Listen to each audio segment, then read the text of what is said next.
다음 주제 역시 제목으로 확인해 보겠습니다. 결국 서울 종로 출마 물 건너가는 겁니까? 지금요 당내에서 뭐 이런 얘기가 나와요. 황교안 일병 구하기냐 이런 비판의 목소리도 있습니다.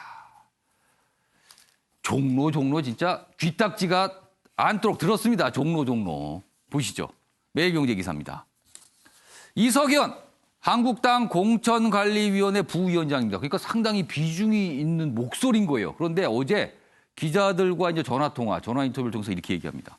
종로 출마 주저하는 황 이미 패배다. 이거 한국당에서는 아픈 얘기 아닙니까 지금요? 내부 갈등 커지나 이렇게 돼 있습니다. 황교안 대표 험지 출마 선언 한 달 넘어갔습니다. 수도권 험지 간다고 얘기한 게. 그런데 어딘지를 얘기를 안 하고 있어요. 아직까지요. 어딘지를. 그래서 맨날 종로 했잖아요. 근데 종로 아닌 것 같습니다. 지금요. 어제 기자들이 아주 적극적으로 질문을 했습니다. 그러자 약간 불쾌한 듯한 반응이었어요. 이리 오라고 해서 가는 건 안 된다. 뭐 이리 오라고 그러면 꼭 가야 되는 거냐. 이런 반응이었습니다. 당 안팎 비판에도 결론을 내리지 않았고요. 이석연 상식의 반란이 필요한 지금 전공법을 피하고 있어 이해 안 된다.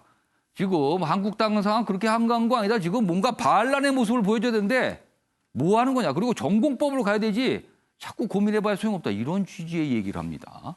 다음 기사 또 있습니다. 보시죠. 이석연 공관위 회의 가보니까 황교안 일병 구하기 같더라.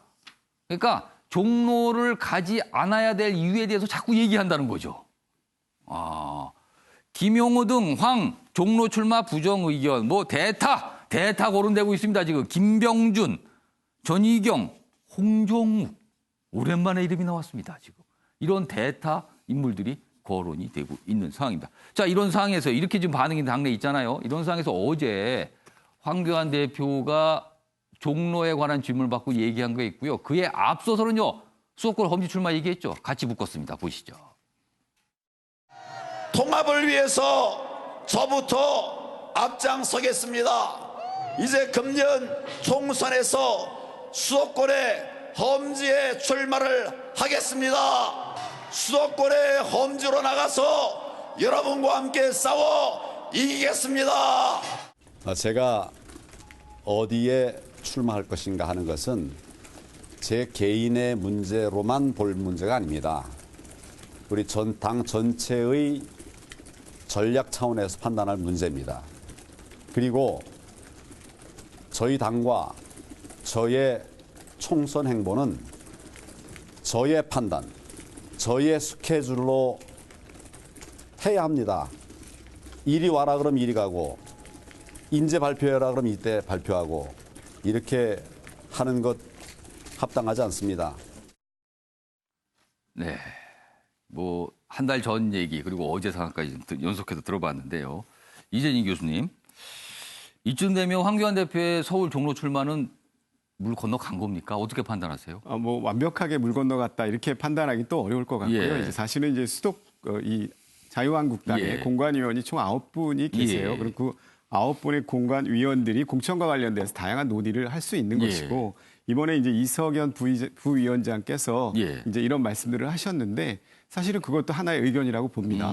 물론 뭐 황이 이미 패배했다라든지 이런 말씀을 하시는 것은 조금 부적절하게 예. 보이기는 하지만 굉장히 좀 강한 표현이었어요. 예, 그렇습니다. 그만큼 이제 이분의 의견은 예. 자유한국당을 대표해서 종로에 출마해라라고 하는 의견이신 것 같아요. 그렇다면, 아마 이낙연 전 총리하고 정면 대결을 하라 그런 취지예요. 네, 지금. 그렇다면 우리 황교안 대표 입장에서는 지금 두 가지 문제가 걸려 있습니다. 하나는 보수 대통합을 누군가가 진두지휘해야 하는데 예. 누가 할 것이냐에 대한 문제가 아직 정리가 안 된 것이 있고요. 예. 두 번째는 자유한국당의 쇄신과 혁신을 위한 물갈이의 전체적인 규모를 지금 자유한국당 대표인 황교안과 공천관리위원장, 물론 공천관리위원장이 전권을 가지고 있다고는 하지만 한국당의 대표로서의도 책임이 있지 않겠습니까? 예. 이런 부분들과 관련돼서 본인이 책임을 지고 선거를 총괄적으로 이끌어가야 된다고 하는 측면에서 예. 종로라고 하는 지역을 내가 나가겠다라고 먼저 말 못하는 그래서 전체적인 판을 그리는 입장에서의 또 입장도 있는 것 같습니다. 물론 예. 황교안 대표께서 조금 더 일찍 본인의 거취와 관련돼서 구체적인 지역을 내세우는 것이 선거 전략상 필요할 수도 있겠지만은 예. 본인은 그렇게 판단하지 않고 있던 것 같다라고 생각을 합니다. 자, 유영건 전 대표님, 종로는 끝난 겁니까? 그리고요, 끝났다면 누가 대신 출마하는 겁니까, 거기를? 종로는 뭐 거의 저는 끝나는 분위기가 아닌가. 뭐 타이밍이 한탄 늦었잖아요. 예. 황교안 대표는 정치인이 아니라 제가 보니까 공무원 같아요.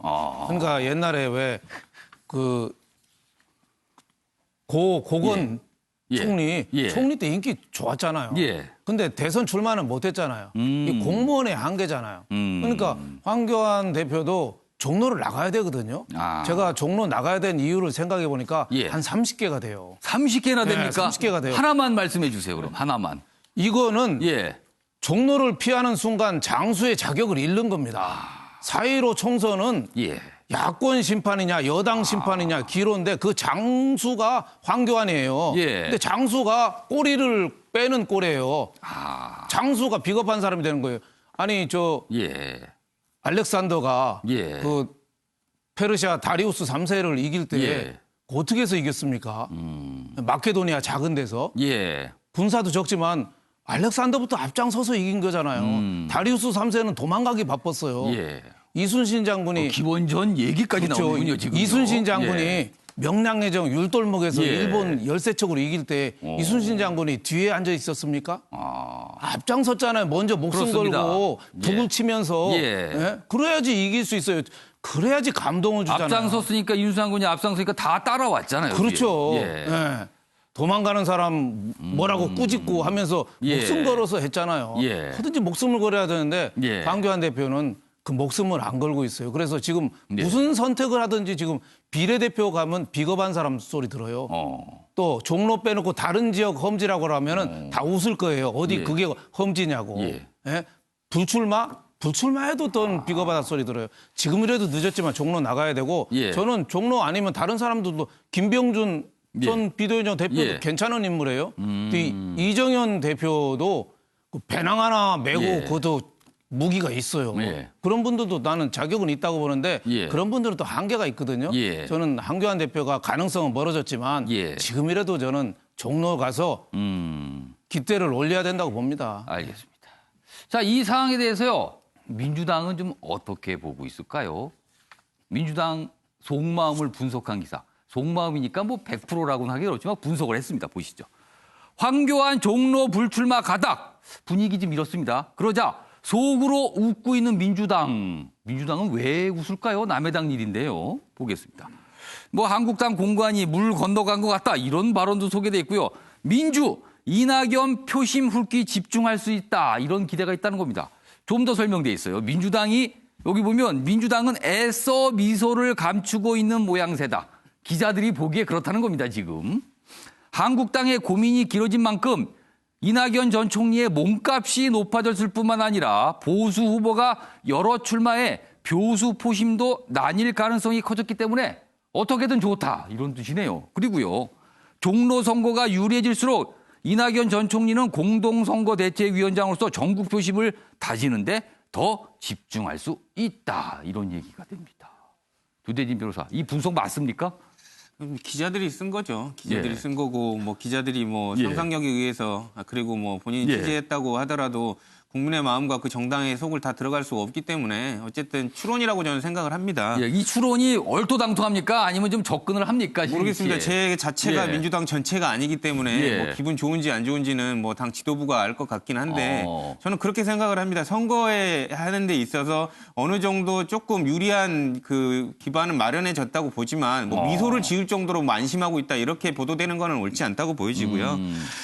다만 이제 아까 앞에서 패널분들이 말씀 주셨지만 황교안 대표가 출마할 타이밍을 놓친 것은 사실인 것 같다고 보여지고요. 예. 그리고 첫 번째는 저는 겁먹으신 것 같아요. 겁먹으신 것 같고 그리고 그 이제껏 말해왔던 예. 게 문재인 정권의 심판을 하겠다라고 했는데 예. 저는 그 정도로 그렇게 일가를 언론에서 하면서 예. 공격을 하면서 했다면 본인이 지금 당대표 아닙니까? 예. 그러면 그 정도 자신 있으면 나와서 붙어야 될 텐데 계속 미적거리고 있다는 것 자체가 예. 이때까지 문재인 정권을 뭐 심판을 하겠다라는 것도 전부 다 허언에 불과했다라는 생각이 들고요. 그냥 그 뭐 겁먹은 거 예. 아니냐라는 생각이 들고 또 보수가 그 여러 명 나오더라도 우리가 뭐 미소 짓고 있는 건 예. 아니고 국민의 보수가 연합을 하더라도 예. 국민의 심판을 겸허히 받아들일 준비를 하고 있기 때문에 뭐 그게 거기에 따라서 뭐 이렇게 거만하게 생각하거나 자신만만하게 생각하고 있지는 않다는 거 그게 사실인 것 같습니다. 조대진 변호사는 뭐 잘 모르겠다고 말씀하시니까 말하는 거 지금 얘기 듣고 보니까 민주당이 애써 미소 감추고 있는 것 같으네요. 보니까요 지금 상황이 좀 약간 그렇게 보입니다. 자 그런데 어제요. 자유한국당의 비례정당인 미래한국당 출범했습니다. 거기서 황교안 대표가 축사를 했거든요. 저희가 영상으로 묶었습니다. 보시죠. 창당은 무너지는 나라를 살리기 위한 자유민주 세력의 고육지책입니다. 또 헌정을 유리한 불법 선거법 개혁에 대한 정당한 응전입니다. 선거법을 다시 정상으로 돌려놓아야 합니다. 자, 미래한국당 출범, 뭐 한국당 내에서는 고육주책이다 이렇게 얘기하고 있고요. 그리고요. 네. 미래한국당이 출범을 하게 되면 황교안 대표의 선택지 중에 하나인 비례대표 출마 이거는 좀 어려워지는 거 아닙니까? 없어지죠. 선택지 4개였어요. 예. 종로, 딴데, 예. 불출마, 예. 비례. 비례. 근데 비례 없어지고요. 그리고 불출마는 하기 그렇죠. 야, 예. 지금 원내에 있다가 원내 못 가는 그러면 지금 경우. 종로는 어렵다고 보잖아요. 딴 데는 더 가기가 어렵습니다. 딴 데 하나밖에 안 남았는데 딴 그러면. 데는 그 되는 험지가 세상에 어디 있습니까? 험지가 싸움 안 하는 전쟁터 이런 말하고 똑같은 말이거든요. 예. 하여튼 그렇다면 비례도까지 빠지면 저는 예. 다른 패널들은 자꾸 근데 결국은 출마를 해야 되는 상황이 아닌가. 본인도 계속 고민을 할 거예요. 4가지 선택지 중에 비례는 이제 안 됩니다. 미래한국당으로 해야 되기 때문에 예. 한 명도 안 된다고 가정했을 예. 때 안 되면 남은 게 선택지 자체가 없어요. 없다면 종로밖에 못 가거든요. 예. 그래서 저는 못 갈 거라 안 갈 거라고 했지만 결국은 글로 갈 수밖에 없는 타이밍은 예. 많이 늦었지만 예. 뭐 그런 생각이 들고 또 이 미래한국당 관련해서 그게 옳고 그름은 뭐 사실은 선거판에서 이제 더 이상 얘기할 건 아닌 예. 것 같고요. 결국 하게 된다면 예. 민주당은 어떻게 또 대응을 할 것이며 또 자유한국당 입장에서도 어떻게 할 것이며 또 선거법이나 정당법 위반 여지도 있는 거거든요. 예. 막 꼼꼼히 아마 앞으로 진행이 되지 않을까 이렇게 생각이 듭니다. 알겠습니다. 아무튼 오늘도 또 아마 질문이 나올 거예요. 네. 종로는 어떻게 된 거냐고. 뭐 공관위원한테도 물어보고요. 황 대표한테 또 물어볼 겁니다. 기자들이요. 계속. 이석연 부위원장이 저렇게 얘기했는데 어떻게 생각하십니까? 이거 질문 나옵니다. 아침에요 또.